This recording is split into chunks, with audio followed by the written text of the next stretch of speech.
Disclaimer, not disclaimer. This teaching is not intended to replace studying the Torah on Shabbat. Rather, it is an extension of Torah study to learn from the sins of our forebears in the ancient past so we will understand the Torah's practical application in our own lives today. We will also regain our national identity, which is so greatly missing among us. Our true identity is not the nation of our biological birth, but with biblical Israel. And the patriotism for biblical Israel, which we so badly need, can be gained by identifying with the people and history of those ancient times. Always study the Torah of Yahweh, which is His instructions, teachings, and His law, rolled into one word, Torah. Not only on Shabbat, but every day we should meditate on His Torah, His law. Psalms 119, 105. Your word is a lamp to my feet and a light for my path. Deuteronomy 5:33. You shall walk in all the ways which Yahweh your God has commanded you, that you may live, and that it may be well with you, and that you may prolong your days in the land which you shall possess. Psalms 1:1 and 1:2. Blessed is the man who does not walk in the counsel of the wicked, nor stand on the path of sinners, nor sit in the seat of scoffers. But his delight is in Yahweh's law, His Torah. On His law, His Torah, he meditates day and night. Psalms 119, 174. I have longed for your salvation, Yahweh. Your law, your Torah, is my delight. Okay, we are ready now to do this week's teaching on the history of ancient Israel. And before we do this, let's pray. Father, I thank you for helping me in this study to answer questions, age-old questions that have been nagging at me and at others that I've talked with, and those that I've consulted in commentaries. But I believe you have shown me about this situation. And so, Father, I pray that it will be only your words and only your understanding that comes through, and that nothing of me will come through, because I don't know anything. I only know things if you show them to me. And so, Father, just be with us. Open our eyes, our hearts, our minds, and let us glean everything that you have the right to give us. Pray in Yeshua's name. Amen. This teaching is called Israel's New King Comes Calling. And this is the paragraph that I put in the email, which says, we have been deeply studying Saul as a type of the son of perdition. This account portrays Saul's arrival in ancient Israel, which, if we're paying attention, will happen the same way for the end times son of perdition when he comes on the world scene. We will also learn why Samuel performed sacrifices without retribution from Yahweh. Haven't you ever wondered how he got away with performing sacrifices when he was not a priest? And Scripture says sacrificing away from Yahweh's gates is as if you have sacrificed to devils. That's in Leviticus 17, verses 1 through 9. Before we get to that, we'll just go to the beginning of the section in chapter 9 of 1 Samuel, where it says, the servant said to him, that's the servant of Saul, saying to Saul, behold, now there is in this city a man of God. So they're standing outside of a city now. They've been looking for Kish's asses, Kish being Saul's father. And they're outside this city, and the servant says, there is in this city a man of God, and he is a man who is held in honor. All that he says surely happens. Now, let's go there. Perhaps he can tell us which way to go. So here Samuel reiterates the reputation he has earned, which was that his word always comes to pass, making him the epitome of Yahweh's definition of a true prophet. And of course, then that's the opposite of a false prophet whose words only sometimes or never come to pass.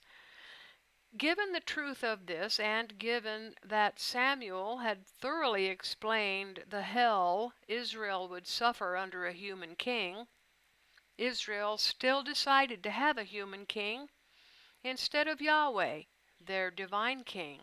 We found that in 1 Samuel chapter 8.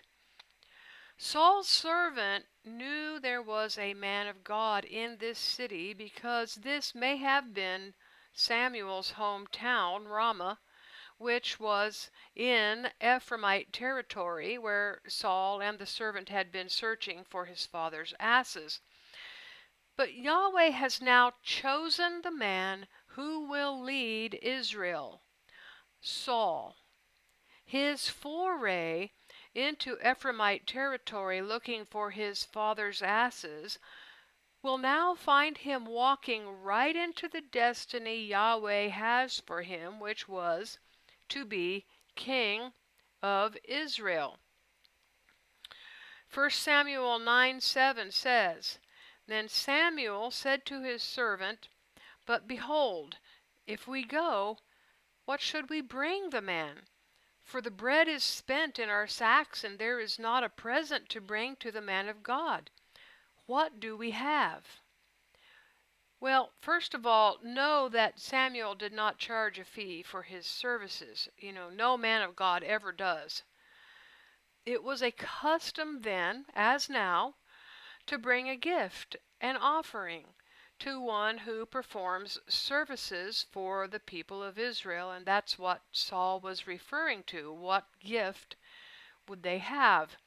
Verse 8, The servant answered Saul again and said, Behold, I have in my hand the fourth part of a shekel of silver.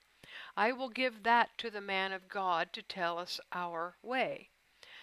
The fourth part of a shekel was enough to give Samuel as a gift of honor, but it took half a shekel to be redeemed according to Exodus 30:13. And so what does this mean? Well, the servant symbolizes the future false prophet who will pave the way for the son of perdition to enter the world stage. Saul's servant was paying the way for Saul to become king of Israel. So what does the quarter shekel then tell us about Saul and the son of perdition? It tells us something about also his servant and the false prophet. What is the meaning of that quarter shekel?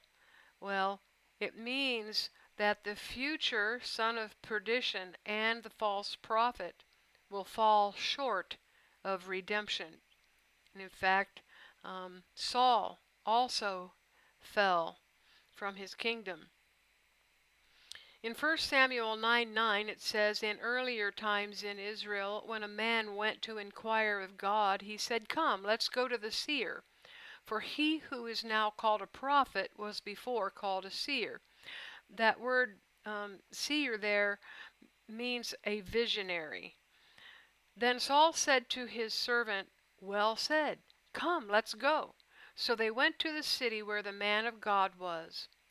As they went up to the ascent to the city, they found young maidens going out to draw water, and said to them, Is the seer here? The motif of maidens drawing water goes back to the earliest account of the patriarchs, Isaac and Jacob. Isaac's wife, a maiden, was found by Eleazar, Abraham's servant, drawing water. Jacob's wife, Rachel, was found the same way. Moses also met his wife in the setting of drawing water. This is important to understand because the water always tells us there is something spiritually significant to what is going on in the story. There is a deeper understanding to comprehend. And so, what we need to comprehend is the nature of Saul and the servant, and also of Samuel, which has a spiritual ramification. 1 Samuel 9:12. They answered them and said, He is. Behold, he is before you. Hurry now, for he has come today into the city, for the people have a sacrifice today in the high place. Here is where I want to address what appears to be Samuel sacrificing on a high place. It does not look good, does it? Samuel's sacrifices, though, are greatly misunderstood, and I'm going to submit to you um, that they not only are misunderstood, but that they can be understood if we know what to look for. The first problem with the notion that Samuel performed sacrifices is that he was not in the line of Aaron. You know, some people claim that he was a priest. But even if he was, priests were not permitted to sacrifice just anywhere, like Samuel did 3 times, and we're going to read that in Leviticus 17, where priests have to do sacrifices in the tabernacle. So Samuel, though, also was not an unofficial priest of Yahweh, nor was he from the line of Aaron. You know, some people will say that he was, well, not a priest. You know, people online or in commentaries can't make up their mind. Was he a priest or was he not a priest? This whole thing confuses them. The only authorized line assigned by Yahweh to officiate over sacrifices is the line of Aaron. First of all, Yahweh never changed his mind about who could serve as a priest. Thus, Yahweh never made anyone into an unofficial priest either. Samuel was from the line of Kohath. I addressed this in another teaching called The Prophecy of Samuel's Parents, where I showed where he came from. But this leaves us in a quandary then, because it appears to be an impossible situation to understand. However, as I said before, there are legitimate and scriptural reasons why Samuel sacrificed to Yahweh and Yahweh accepted them. So, how did Samuel allegedly get away with doing sacrifices, since Yahweh's Israelites could not sacrifice in the open field? Let's read that scripture. Let's go back to Leviticus 17 and read verses 1 through 9. Yahweh spoke to Moses, saying, Speak to Aaron and to his sons and to all the children of Israel, and say to them, This is the thing which Yahweh has commanded. Whatever man there is of the house of Israel who kills a bull or lamb or goat in the camp, or who kills it outside the camp, blood shall be imputed to that man. He has shed blood, and that man shall be cut off from among his people. This is to the end that the children of Israel may bring their sacrifices, which they sacrifice in the open field, that they may bring them to Yahweh, to the door of the tent of meeting, to the priest. Pay attention. The door of the tent of meeting to the priest. That right there is significant. It's pivotal. And sacrifice them for sacrifices of peace offerings to Yahweh. The priest shall sprinkle the blood on Yahweh's altar at the door of the tent of meeting, and burn the fat for a pleasant aroma to Yahweh. They shall no more sacrifice their sacrifices to the goat idols, after which they play the prostitute. This shall be a statute forever to them throughout their generations.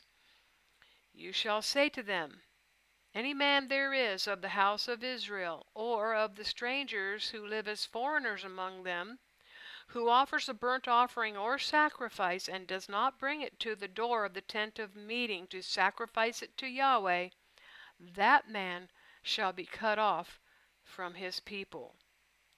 So we have to ask the question, was Samuel sacrificing to devils?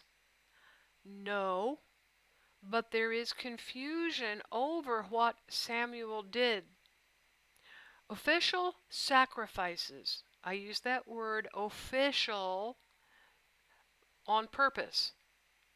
Official sacrifices performed in the tabernacle after the establishment of Israel as the official nation of Yahweh, as opposed to the legitimate but unofficial sacrifices of the patriarchs before Israel was established, has two components.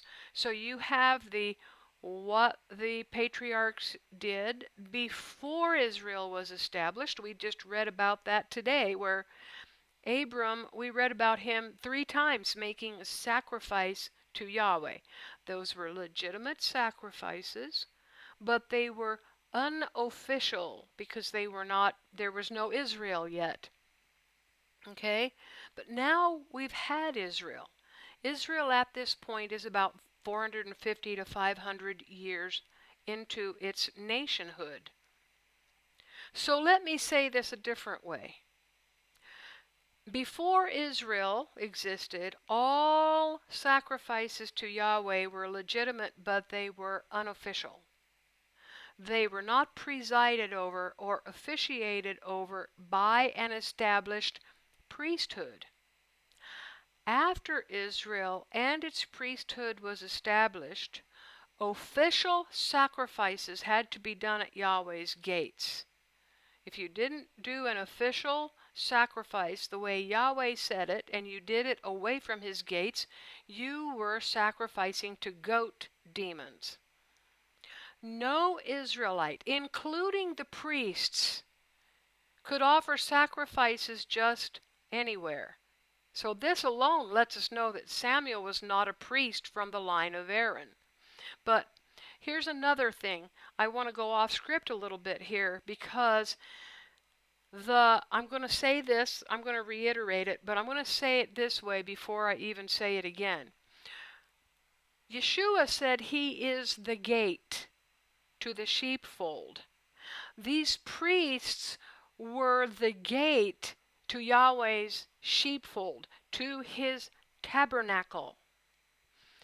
People would approach the outer court, which had a gate, and the priest would accept the sacrifice there, that would accept the offering animal right there. And then it would be taken to the altar where it was killed. But the sacrifice had to go to the gate. The gate and the priest was the same thing.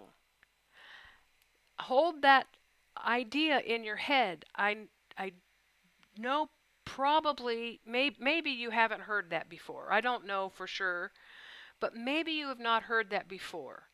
That Yahweh's gate and the priest that was at the gate were the same. They were tied together inextricably.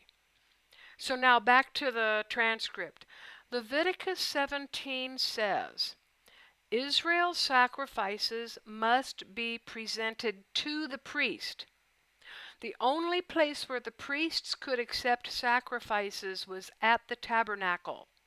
Thus, the definition of Yahweh's gates included not only the tabernacle structure, but a priesthood or a priest that would accept the sacrifices and officiate over them. In other words, I just said this, but I related it to Yeshua saying he was the gate to the sheepfold in John chapter 7, I think.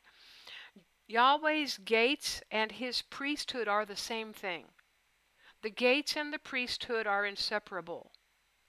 So Yahweh's gates are the first requirement. And I want you to keep in your head that the tabernacle gates and the priesthood, the priest that stood at that outer court gate, was the one that opened the way into the tabernacle, as Yeshua is the gate and opens the way into the sheepfold or into the kingdom. See, you got to hang on to this concept, which may be new to you, because there was a tabernacle standing at Nob.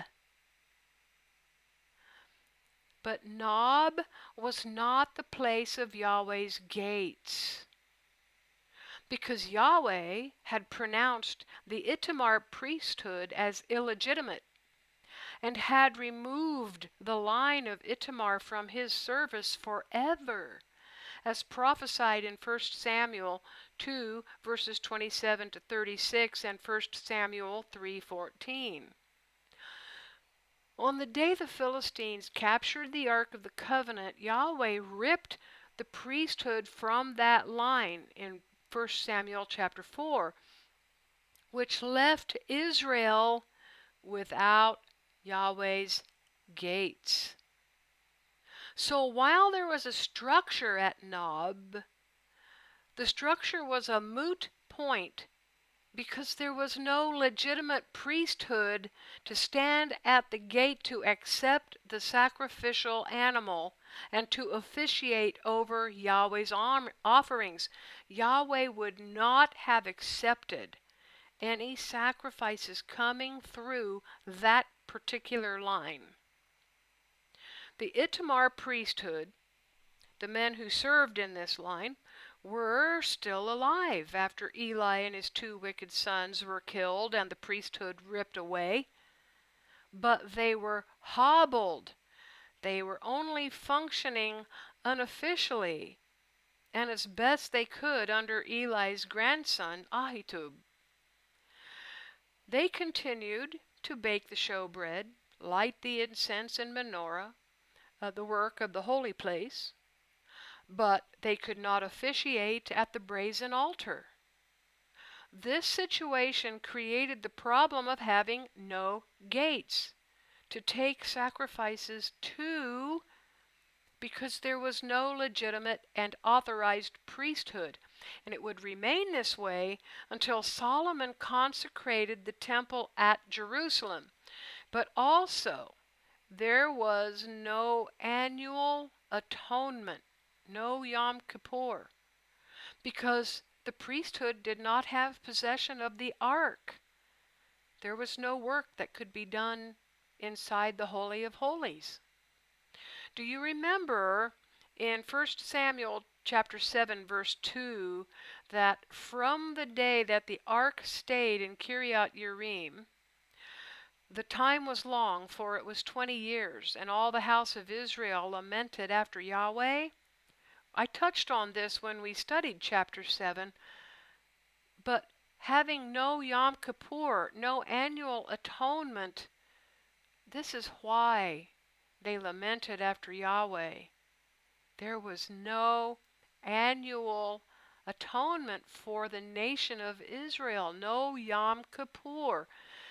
There were no sacrifices because Yahweh did not establish his gates at Nob, like with another more legitimate priesthood.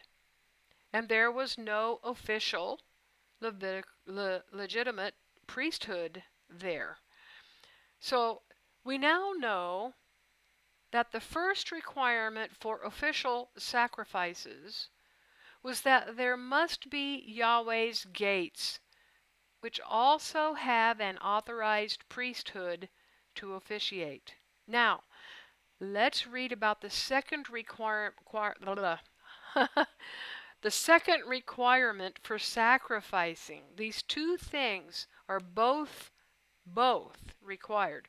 Deuteronomy 12:11. Then it shall happen that to the place which Yahweh your God shall choose to cause his name to dwell there, There you shall bring all that I command you, your burnt offerings, your sacrifices, your tithes, the wave offering of your hand, and all your choice vows which you vow to Yahweh. Deuteronomy 16:2.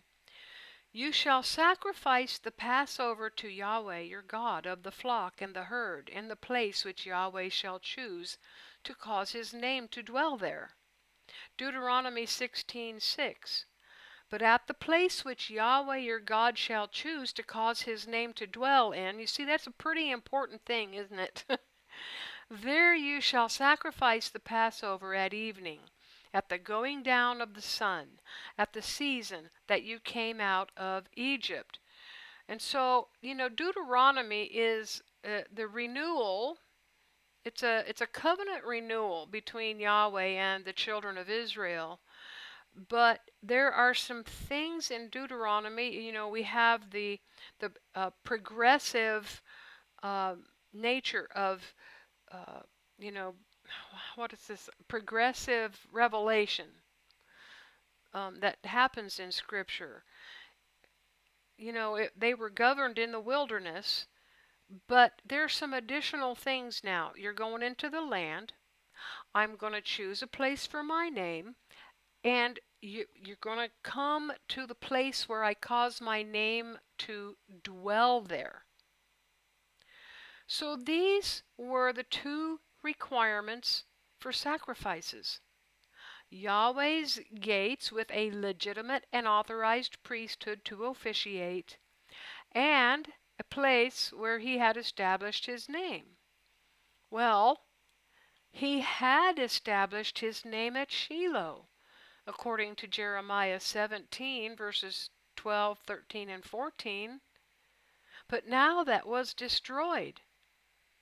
So without gates that have an official and legitimate priesthood, requirement number 1, and without Yahweh's name on the place, requirement number 2, there was no official place for Israelites to do their sacrifices. This is why they resorted to doing unofficial sacrifices like their forebears, Noah, Abraham, Isaac, and Jacob. And this is why Yahweh did not fault anyone, including Samuel, who was not a priest, but he was the national judge and he held some status, and that's why we read about him doing the sacrifices. That's why Yahweh did not fault them for sacrificing unofficial but legitimate sacrifices to him. There's another thing to notice, which is that the forebears always sacrificed within the borders of the promised land, especially the patriarchs. Noah may have sacrificed where he was on Ararat, claiming the whole earth for Yahweh. But Abraham, Isaac, and Jacob always and only sacrificed within the borders of the promised lands. So, in other words, the Israelites, following in the established pattern of the forebears, couldn't, nor would they, go, for instance, into Moabite territory or Syrian territory or up into Lebanon or some other place or Egypt to sacrifice to Yahweh there.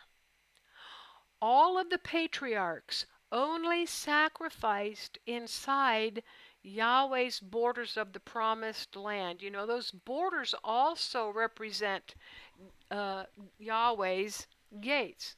And now, here's a message to those in the Hebrew roots movement who claim that believers should sacrifice to Yahweh in their backyards wherever they live. Listen up. All sacrifices, both official and unofficial, must be performed within the borders of Israel. You can't do this in America. The person I knew that wanted, actually a couple of people, one was in Arizona, one was in Missouri. No, you can't sacrifice to Yahweh anywhere else on earth but within the borders of the promised land. Not even greater Israel, not even from the Nile up to the Euphrates, just within the borders of the promised lands do you sacrifice. And it's only in Israel. By the way, this lack of gates with a legitimate priesthood and Yahweh's name on it is the reason David did not anger Yahweh in chapter 21 by taking the showbread.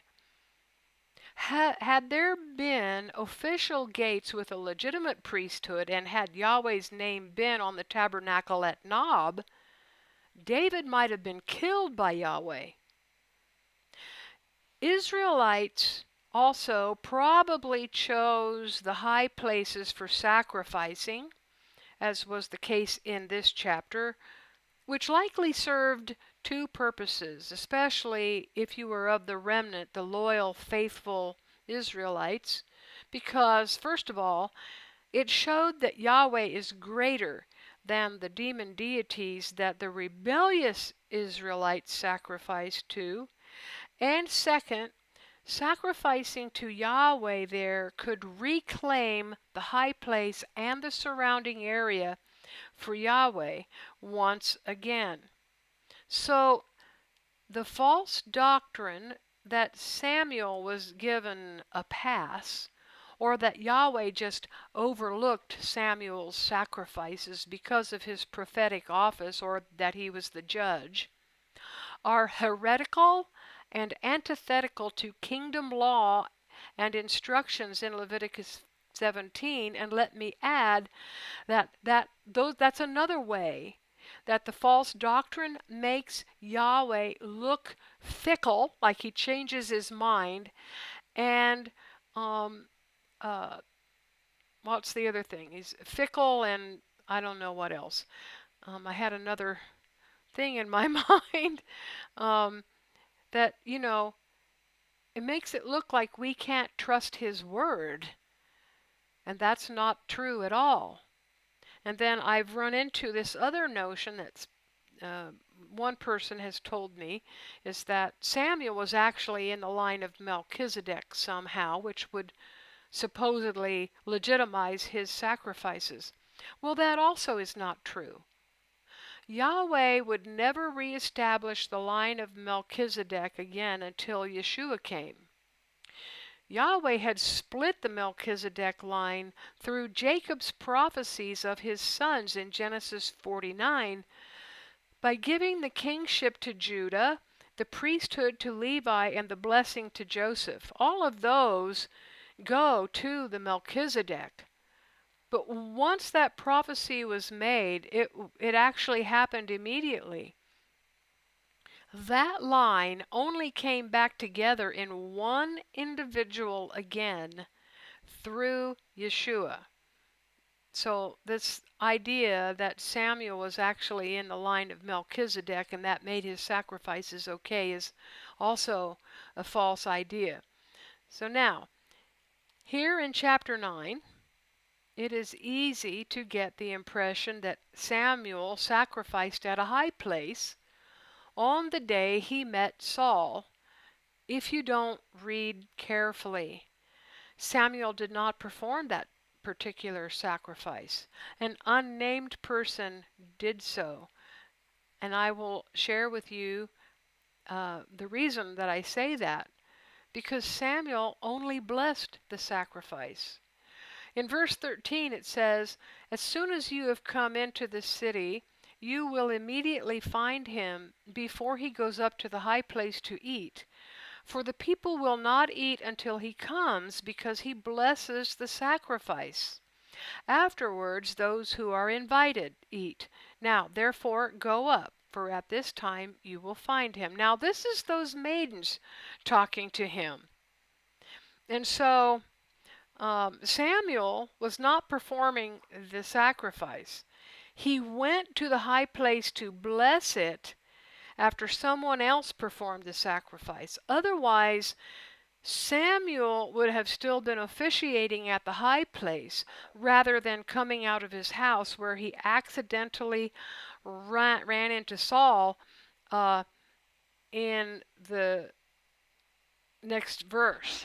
So now we're going to get back to Saul and Samuel's meetup in verse 14. They, that's Saul and his servant, went up to the city, and as they came within the city, behold, Samuel came out toward them. See, he was not at the high place officiating over sacrifice to go up to the high place. So he was coming out of his house to go to the high place. Now, this is not a coincidence. Verse 15 says Yahweh had revealed to Samuel a day before Saul came, saying. So Yahweh will reveal the son of perdition through his prophets, just like Saul was revealed through Samuel. The prophets at the end of days, the true prophets, and you will need to know who they are, they will know. And they will announce it when the son of perdition arrives on the world stage. It will be abundantly clear for those with ears to hear and eyes to see. So this is what I meant in my opening paragraph. Verse 16, tomorrow about this time I will send you a man out of the land of Benjamin. This is what Yahweh had told Samuel. And you shall anoint him to be prince over my people Israel. He will save my people out of the hand of the Philistines. For I have looked upon my people because their cry has come to me. How extraordinary is Yahweh to his people, even after they reject him as they did, and as they are still doing. Saul was Yahweh's replacement. You know, when I had a job and I knew I was about to be let go, I don't know if this really is a good thing to talk about, but you know, when you're going to be replaced by somebody, you don't really like training your replacement. But Yahweh knew what Saul was, yet he will still use Saul to save his people from the Philistines. What a wonderful and awesome covenant-keeping God we serve. Even when we are walking contrary to him, he still keeps his part of the covenant. We just read about covenant today in the Torah portion.